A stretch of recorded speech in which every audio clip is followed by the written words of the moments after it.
BRS పేరు ఢిల్లీ లెవెల్లో గట్టిగా వినిపించాలి. అసెంబ్లీ ఎన్నికల్లో ఓటమికి, వచ్చే లోక్సభ ఎన్నికల్లో గెలిపే సమాధానం ఇవ్వాలి. ఇది బీఆర్ఎస్ అధినేత కేసీఆర్ టార్గెట్. అందుకే సారు కారు 16 స్లోగన్ మళ్లీ తెరపైకి తేబోతున్నారు. మరి టార్గెట్ 16 కోసం కేసీఆర్ రచిస్తున్న వ్యూహాలేంటి? ఈసారి అభ్యర్థుల్ని మారుస్తారా? మారిస్తే ఏ అంశాలను పరిగణలోకి తీసుకుని అభ్యర్థుల్ని సెలెక్ట్ చేయబోతున్నారు? లోక్సభ ఎన్నికలకు సై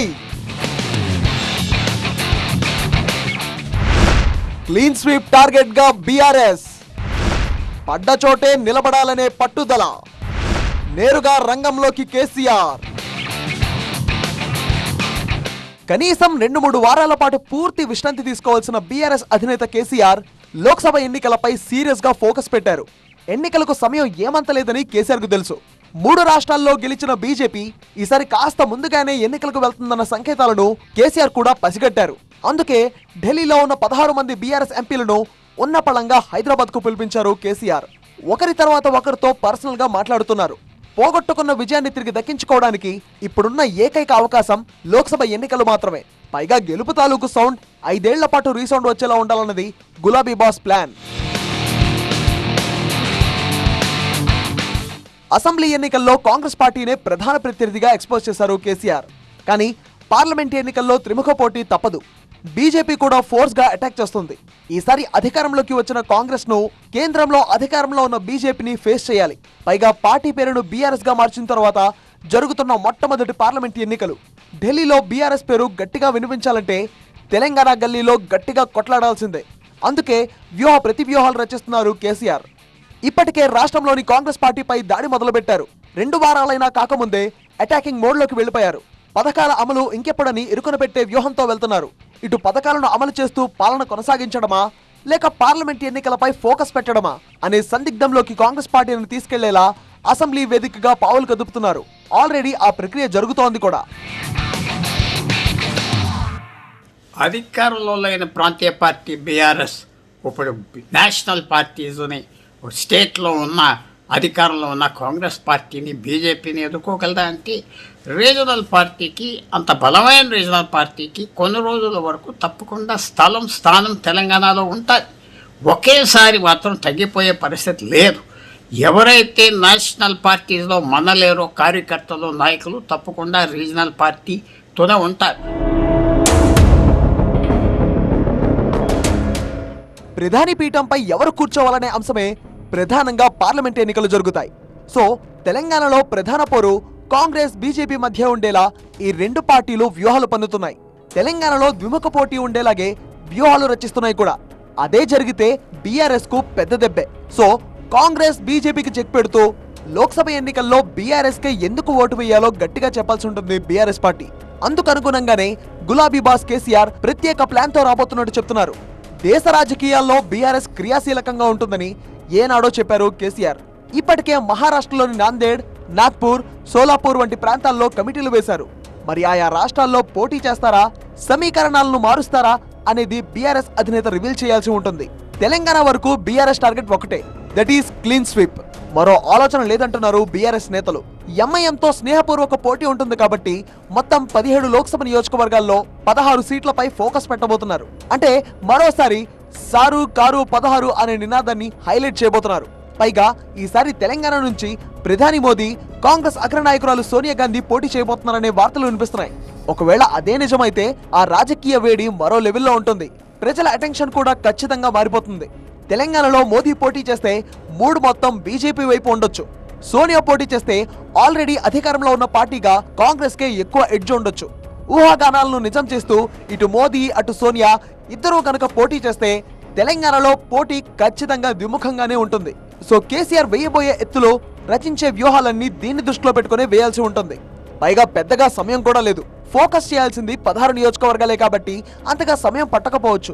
కానీ ఎలక్షన్ మూడ్ను బీఆర్ఎస్ వైపు తిప్పడమే అతిపెద్ద టాస్క్. ఇందుకోసం బీఆర్ఎస్ అధినేత ఏం చేస్తారో చూడాలి. అభ్యర్థులను మార్చకపోవడం వల్లే అసెంబ్లీ ఎన్నికల్లో గట్టి ఎదురుదెబ్బ తగిలింది. ఈ లెక్కన ఎంపీ అభ్యర్థులను కూడా మారుస్తారా? కొత్త వాళ్లకి ఛాన్స్ ఇవ్వాలనుకుంటే ఎవరికి ఇస్తారు?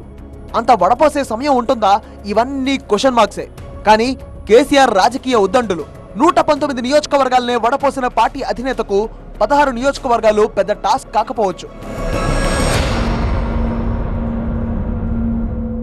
మొన్న జరిగినటువంటి ఫలితాలను దృష్టిలో పెట్టుకొని ప్రతి ఒక్క గులాబీ సైనికుడు వీరోచిత పోరాటం చేసి రాబోయే పార్లమెంట్ ఎన్నికల్లో ఖచ్చితంగా తెలంగాణ నుంచి 16 మంది వరకు 16 సీట్లను ఎంపీ సీట్లను బీఆర్ఎస్ పార్టీ కైవసం చేసుకుంది.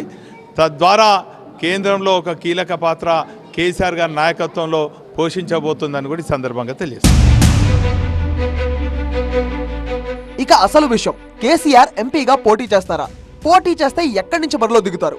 పార్టీ వర్గాలు గాని రాజకీయ విశ్లేషకులు గాని చెప్తుంది మెదక్ పార్లమెంట్ స్థానమే. ఉత్తర తెలంగాణలో సత్తా చాటిన కాంగ్రెస్ పార్టీ మెదక్ జిల్లాలో మాత్రం ఫలితాలు సాధించలేకపోయింది. కాంగ్రెస్ హవాను అడ్డుకుంది ఉమ్మడి మెదక్ జిల్లానే కావడంతో దాదాపుగా కేసీఆర్ ఇక్కడి నుంచి పోటీ చేస్తారంటున్నారు. అటు సోనియా గాంధీ పోటీ చేస్తారంటే ఫస్ట్ ఆప్షన్ దాదాపుగా మెదక్ ఉండొచ్చంటున్నారు. ఒకప్పుడు కాంగ్రెస్ కి గట్టి పట్టున్న మెదక్ లో ఇప్పుడు బీఆర్ఎస్ సత్తా చాటుతోంది. సో కాంగ్రెస్ బీజేపీ ఎంత పెద్ద లీడర్లను తీసుకొచ్చి మెదక్ బరిలో నిలిపినా కేసీఆర్ దిగితే మాత్రం ఖచ్చితంగా బీఆర్ఎస్ కే ఎడ్జ్ ఉంటుందంటున్నారు. మరి పోటీ విషయంలో కేసీఆర్ ఏ నిర్ణయం తీసుకుంటారనేది చూడాలి. కేసీఆర్ గనక పార్లమెంట్ ఎన్నికల బరిలో దిగితే పార్టీకి అంతకంటే పాజిటివ్ అంశం ఇంకోటి ఉండదు. పార్టీ శ్రేణుల్లో కొత్తగా జవసత్వాలు ఇచ్చినట్టే అవుతుంది.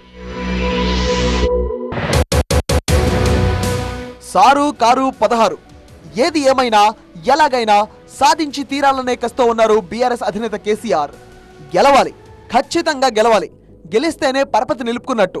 వచ్చే 5 ఏళ్ల పాటు పార్టీని లైమ్లైట్ లో ఉంచాలంటే, ఆపై వచ్చే మళ్లీ ఎన్నికల్లో ప్రధాన పోటీదారుగా బీఆర్ఎస్ నిలవాలంటే వచ్చే లోక్సభ ఎన్నికలే చాలా కీలకం. ఇంత ఎక్స్పెక్టేషన్స్ మధ్య కేసీఆర్ రచించబోయే వ్యూహాలు ఎలా ఉంటాయో చూడాలి. మరి చేతిలో అధికారం ఉంది. ప్రతి నియోజకవర్గంలో క్యాడర్ చాలా యాక్టివ్ గా ఉంది. 6 గ్యారంటీల్లో ఒక్కొక్క హామీ అమలవుతున్నాయి. సిగ్నాలే.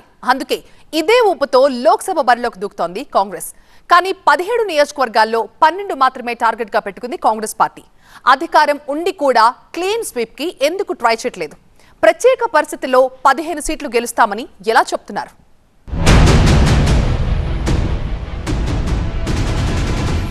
తెలంగాణ కాంగ్రెస్ కి అతిపెద్ద టాస్క్. కుదురుకోకముందే లోక్సభ ఎన్నికలు. ఒత్తిడంతా అధికార పార్టీపైనే. అనుకున్న ఫలితాలు సాధిస్తుందా? 10 ఏళ్ల తర్వాత అధికారంలోకి వచ్చారు. వాళ్ళకిది సంతోషమే. కానీ ఆ సంతోషం 5 ఏళ్ల పాటు కొనసాగాలంటే వచ్చే లోక్సభ ఎన్నికల్ని ఎదుర్కోవాల్సిందే. పైగా చాలా ఎక్స్పెక్టేషన్స్ ఉన్నాయి కాంగ్రెస్ పార్టీ మీద. అసెంబ్లీ ఎన్నికల్నే గట్టిగా కొట్టిన పార్టీ పార్లమెంట్ ఎన్నికల్లో ఇంకేం చేయనుందో అనే అంచనాలతో ఉంటారు జనం. సో ఒక విధంగా ప్రెషర్ మొత్తం కాంగ్రెస్ పార్టీపైనే ఉంటుంది. అందులోనూ రాహుల్ గాంధీని ప్రధానిని చేయడమే ప్రధాన లక్ష్యం. రాష్ట్రంలో అధికారంలో ఉన్న పార్టీగా ఖచ్చితంగా 100కు 100% రిజల్ట్స్ చూపించాల్సిన పరిస్థితి. సీఎం రేవంత్ రెడ్డి కరిష్మాకి కూడా ఇదొక పెద్ద పరీక్ష కాబోతోంది. కాంగ్రెస్ పార్టీకి అధికారం ఉంది, క్యాడర్ ఉంది, ఎన్నికల్ని ఎదుర్కొనే ఉత్సాహం కూడా ఉంది. అలాగే కలవరపెట్టే అంశం కూడా ఉంది. అది అర్బన్ ఏరియాలో ఓటింగ్ తగ్గడం. మొన్నటి అసెంబ్లీ ఎన్నికల్లో రూరల్ ప్రాంతాల్లో కాంగ్రెస్ బాగా ప్రభావం చూపించగలిగింది. కానీ అర్బన్ ఏరియాల ఓటర్లను మాత్రం తన వైపు తిప్పుకోలేకపోయింది. మరీ ముఖ్యంగా జీహెచ్ఎంసీ పరిధిలో సీట్లు గెలుచుకోలేకపోయింది. హైదరాబాద్, సికింద్రాబాద్, మల్కాజ్గిరి, మెదక్, చేవెళ్ల ఈ 5 నియోజకవర్గాలు హైదరాబాద్ దాని పరిసర ప్రాంతాల్లోనివే. సో కాంగ్రెస్ పార్టీకి అర్బన్ ఓటు చాలా ముఖ్యం. కాకపోతే కాంగ్రెస్ పార్టీకి జీహెచ్ఎంసీ పరిధిలోని అసెంబ్లీ స్థానాల్లో సీట్లు రాకపోయినా ఓట్లు మాత్రం బాగానే తెచ్చుకోగలిగింది. వచ్చే లోక్సభ ఎన్నికల్లో వాటిని సీట్లుగా మార్చుకోవడమే అసలైన టాస్క్. అందుకే లోక్సభ ఎన్నికల్లో 17 స్థానాల్ని క్లీన్ స్వీప్ చేస్తామని చెప్పడం లేదు. తన బలం ఎంతో, బలగం ఎక్కడెక్కడుందో కాంగ్రెస్ పార్టీకి తెలుసు. అందుకే 12 సీట్లలో గెలవగలమని అంతర్గతంగా మాట్లాడుకుంటున్నారు. మన తెలంగాణ ఫలితాలు కాంగ్రెస్ పార్టీ ఎలక్షన్ గెలిచింది కాబట్టి తప్పకుండా కొద్దిగా అడ్వాంటేజ్ కాంగ్రెస్ ఉంటుంది. అన్ని విధాలుగా వాళ్ళకి రిసోర్సెస్, వనరులు ఉంటాయి కాబట్టి క్యాండిడేట్ సెలక్షన్ జాగ్రత్తగా చేసుకోవచ్చు. ప్రభుత్వం అన్ని పనులు చేస్తున్నాం, గ్యారంటీలు చేస్తున్నాం, ఇది చేస్తున్నాం. ఎలక్షన్ ఒక 100 రోజుల దూరమే కాబట్టి అడ్వాంటేజ్ ఉండవచ్చు. కానీ పైగా పార్లమెంట్ ఎన్నికలు అనగానే తెలంగాణలో రాజకీయ వాతావరణమే డిఫరెంట్ గా ఉంటుంది. 2019 ఎన్నికలే ఇందుకు ఉదాహరణ. బీజేపీ 4 ఎంపీ స్థానాలు గెలుచుకుంది. ఇప్పుడు కూడా మోదీ మానియా ఖచ్చితంగా పనిచేస్తుంది. దాన్ని అడ్డుకోవడమే అసలైన పరీక్ష. అందున దెబ్బతిన్న పులిలా ఉంది బీఆర్ఎస్. ఈ ఛాన్స్ ని అస్సలు మిస్ చేసుకోదలుచుకోలేదు. పైగా అసెంబ్లీ ఎన్నికల్లో కాంగ్రెస్ బీఆర్ఎస్ మధ్య ఓట్ల శాతం జస్ట్ 1.85% మాత్రమే తేడా ఉంది. 2 లక్షల ఓట్లు మాత్రమే తేడా. పార్లమెంట్ ఎన్నికల్లో 2 లక్షల ఓట్లు పెద్ద మ్యాటర్ కాదు. సో ఇటు బీఆర్ఎస్ అటు బీజేపీతో పెద్ద ఫైట్ చేయాల్సి ఉంటుంది కాంగ్రెస్ పార్టీ. అందుకే మొన్న పొలిటికల్ అఫైర్స్ కమిటీలో ప్రధానంగా లోక్సభ ఎన్నికల గురించే చర్చించుకున్నారు. అస్సలు ఆలస్యం చేయకుండా సీఎం రేవంత్ రెడ్డితో సహా మంత్రులు, ఇతర నాయకులకి లోక్సభ నియోజకవర్గాల బాధ్యతలు అప్పగించారు. అంటే లోక్సభ ఎన్నికల కోసం కసరత్తు మొదలు పెట్టేసినట్లే. తెలంగాణ నుంచి ఈసారి కాంగ్రెస్ అగ్ర నాయకురాలు సోనియా గాంధీ పోటీ చేయాలని కాంగ్రెస్ పీఏసీ తీర్మానం చేసింది. రీసెంట్ గా ఢిల్లీ వెళ్లిన సీఎం రేవంత్ రెడ్డి కూడా తెలంగాణలో సోనియా పోటీ చేయడంపై చర్చించినట్టుగా చెప్తున్నారు. ఇప్పటికిప్పుడు ఉన్న పరిస్థితి ప్రకారం తెలంగాణలో 17 నియోజకవర్గాలకి గాను 12 స్థానాలని సులభంగా గెలుచుకోవచ్చని అధిష్టానానికి చెప్పినట్టుగా తెలిసింది. ఒకవేళ తెలంగాణ నుంచి సోనియా గాంధీ పోటీ చేస్తే మాత్రం ఖచ్చితంగా 15 స్థానాల వరకు గెలవచ్చని చెప్పారట. అంటే సోనియా గాంధీ పోటీ కాంగ్రెస్ పార్టీపై ప్రెషర్ తీసుకురావడంతో పాటుగా భారీ విజయాన్ని కూడా అందిస్తుంది అని వివరించారు. ఇప్పుడున్న పరిస్థితుల్లో ఎంత ప్రెషర్ తీసుకునైనా సరే అత్యధిక పార్లమెంట్ స్థానాలు గెలవడమే ఆ పార్టీకి కావాలి. ఇండియా కూటమిలో కాంగ్రెస్ తలెత్తుకోవాలంటే ఎంపీల సంఖ్య ముఖ్యం. ఆ లెక్కన సోనియా గాంధీ తెలంగాణలో పోటీ చేయడం ఖాయమని చెప్పాల్సి ఉంటుంది. కాంగ్రెస్ పార్టీకి కొన్ని అడ్వాంటేజ్లు ఉంటాయి. అది ఏమిటంటే రూలింగ్లో ఉండడం ఒకటి, నెంబర్ 1. నెంబర్ 2 ఏమిటంటే ఎన్నికలు గెలిచిన తర్వాత చాలా కొన్ని డెవలప్మెంట్ జరిగాయి. ఆప్టిక్స్ బాగా ఇంప్రూవ్ అయ్యాయి. ఇది కాంగ్రెస్ పార్టీకి ఎట్లాగా ప్రజాభవన్ ఏమో చేశారు, దాని ప్రగతి భవన్ని. దాని తర్వాత ఫ్రీ బస్ సర్వీస్ యాడ్ చేశారు, ప్రజావాణి స్టార్ట్ చేశారు. దాని తర్వాత సీఎం ఏంటంటే తన కాన్వాయ్ని తగ్గించాలన్నారు, ప్రగతి భవన్ అవతల కంచెను తీశారు. ఇవన్నీ ఏమిటంటే ఒక పాజిటివ్ వైబ్స్ వచ్చాయి. ఎలా చూసినా సరే తెలంగాణలో 10 నుంచి 12 స్థానాలు గెలుస్తామని ధీమాగా చెప్తున్నారు కాంగ్రెస్ నాయకులు. ఖమ్మం, నల్గొండ, భువనగిరి, మల్కాజ్గిరి, మహబూబాద్, వరంగల్, పెద్దపల్లి, మహబూబ్ నగర్, నాగర్ కర్నూల్, చేవెళ్ల ఈ 10 స్థానాలపై ధీమాగా ఉన్నారు. మెదక్, జహీరాబాద్ పైన కాంగ్రెస్ నాయకులు ఆశలు పెట్టుకున్నారు. ఇక మిగిలింది 5 స్థానాలు. సికింద్రాబాద్, హైదరాబాద్, ఆదిలాబాద్, కరీంనగర్, నిజామాబాద్ స్థానాలపైనే కాస్త ఎక్కువ దృష్టి పెట్టాల్సి ఉంటుందని భావిస్తున్నారు. వీటిలో 4ంటిలో బీజేపీకి బలం కనిపిస్తోంది. అందుకే 12 స్థానాలైతే పక్కా అని చెప్తున్నారు. కాకపోతే సోనియా గాంధీ మాత్రం తెలంగాణలో పోటీ చేస్తే ఈ ఈక్వెషన్స్ మారొచ్చని చెప్తున్నారు. సోనియా గాంధీ కోసం మల్కాజ్గిరి, మెదక్ అని చెప్తున్నప్పటికీ కరీంనగర్ ని కూడా ఒక ఆప్షన్ గా చూపిస్తున్నారు. బీజేపీకి బలమున్న ఈ ప్రాంతంలో సోనియా గాంధీని బరిలోకి దింపితే బీజేపీపై కొంత ప్రెషర్ పెట్టొచ్చనేది కాంగ్రెస్ పార్టీ వ్యూహంగా కనిపిస్తోంది. ఏదేమైనా కాంగ్రెస్ పార్టీకి అభ్యర్థుల కొరతైతే లేదు. మొత్తం 17 నియోజకవర్గాల్లో ఒకరికి 2 పోటీ పడుతున్నారు. కాకపోతే గెలుపు గుర్రాలను సెలెక్ట్ చేయడమే అసలైన టాస్క్. ఆల్రెడీ దీనికి సంబంధించిన పరిశీలన జరుగుతోంది. అతి త్వరలోనే అభ్యర్థుల్ని ప్రకటించి ప్రచారానికి వెళ్లాలి అనుకుంటోంది కాంగ్రెస్ పార్టీ. పైగా రాష్ట్రంలో కాంగ్రెస్ కి ఒక అడ్వాంటేజ్ ఉంది. ఇచ్చిన 6 గ్యారంటీలను గనక ఫిబ్రవరి, మార్చి లోపు అమలు చేయగలిగితే దండిగానే ఓట్లు, సీట్లు సాధించొచ్చు. ఆ ఆశతోనే 12 స్థానాలు గెలుస్తామని, గట్టిగా కష్టపడితే 15 స్థానాలు కూడా సాధ్యమే అని చెప్తున్నారు. మరి ముందు ముందు కాంగ్రెస్ వ్యూహాలు ఎలా ఉంటాయో చూడాలి.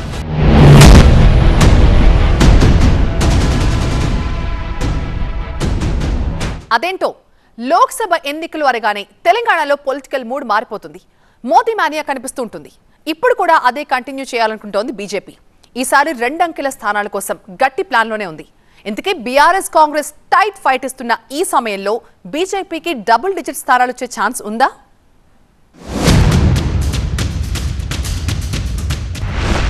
BJP target double digit. పక్కాగా 8 చోట్ల సత్తా చూపుతామని ధీమా. మరోసారి మోదీ మానియా ఉంటుందా? లోక్సభ ఎన్నికల్లో అనూహ్య ఫలితాలుంటాయా?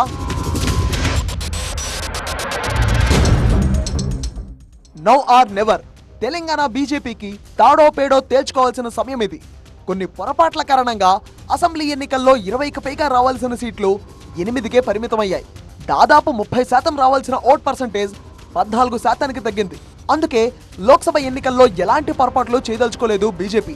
పైగా ఈ ఎన్నికలను అత్యంత ప్రతిష్టాత్మకంగా తీసుకుంది. మరీ ముఖ్యంగా తెలంగాణను ప్రెస్టీజియస్ గా తీసుకుంది ఢిల్లీ బీజేపీ. కేంద్రంలో 400+ సీట్లు సాధించడమే బీజేపీ పెట్టుకున్న ధ్యేయం. అందులో తెలంగాణ మెయిన్ టార్గెట్. గత ఎన్నికల్లో 4 ఎంపీ సీట్లు గెలిచారు. ఈసారి 2 అంకెల స్థానాలు గెలుస్తామని ధీమాగా చెప్తున్నారు. 10 లేదా 10కి పైగా నియోజకవర్గాలు గెలవాలన్నదే ప్రెసెంట్ టార్గెట్. ఒకవేళ డబుల్ డిజిట్ వరకు వెళ్లకపోయినా 8 స్థానాల్లో మాత్రం 100కి 100 పాళ్లు సత్తా చూపిస్తామంటోంది కమలదళం. అసలే 3 రాష్ట్రాల్లో గెలిచిన ఊపులో ఉంది బీజేపీ. ఎన్డీఏను గద్దెదించడానికే పుట్టిన ఇండియా కూటమి అలకలు కలహాలతో సాగుతోంది. పైగా ప్రతిపక్షాలకు, ప్రధానంగా ఇండియా కూటమి పార్టీలకు ఆలోచించుకునేంత సమయం ఇవ్వకుండా ముందుగానే ఎన్నికలకు వెళ్లాలనుకుంటుంది బీజేపీ. దానికి తగ్గట్టే తెలంగాణలోనూ ఎలక్షన్ ప్రిపరేషన్ స్పీడ్ గా జరుగుతోంది. అసెంబ్లీ ఎన్నికల చివరి వారంలో బీజేపీకి గ్రాఫ్ అమాంతంగా పెరిగింది. ప్రధాని మోదీ రాకతో బీజేపీ కార్యకర్తల్లోనూ జోష్ పెరిగింది. ఆల్రెడీ 19 నియోజకవర్గాల్లో 2వ స్థానంలో నిలిచింది బీజేపీ. చాలా నియోజకవర్గాల్లో ఓట్ల శాతం కూడా భారీగా పెంచుకుంది. 30,000 ఓట్లు సాధించుకున్న నియోజకవర్గాలు చాలానే ఉన్నాయి. ఇదంతా మోదీ మేనియానే.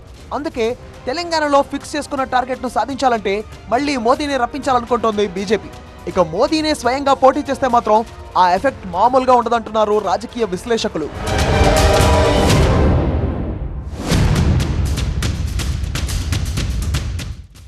లోక్సభ ఎన్నికలే అయినా తెలంగాణలో మాత్రం రామరాజ్యం వర్సెస్ ఇంద్రమ్మ రాజ్యం అన్నట్టుగానే ఎన్నికలు జరగనున్నాయి. మోదీ వర్సెస్ రాహుల్ గాంధీ అన్నట్టుగానే పోటీ ఉంటుంది. భారత్ జోడో కర్ణాటక ఎన్నికల ఫలితాలు ఇప్పుడు తెలంగాణలోనూ కాంగ్రెస్ ప్రభుత్వమే ఏర్పడడం హస్తం పార్టీకి అతిపెద్ద అడ్వాంటేజ్. దీన్ని బ్రేక్ చేయగలగడం అంత ఈజీ కాదు.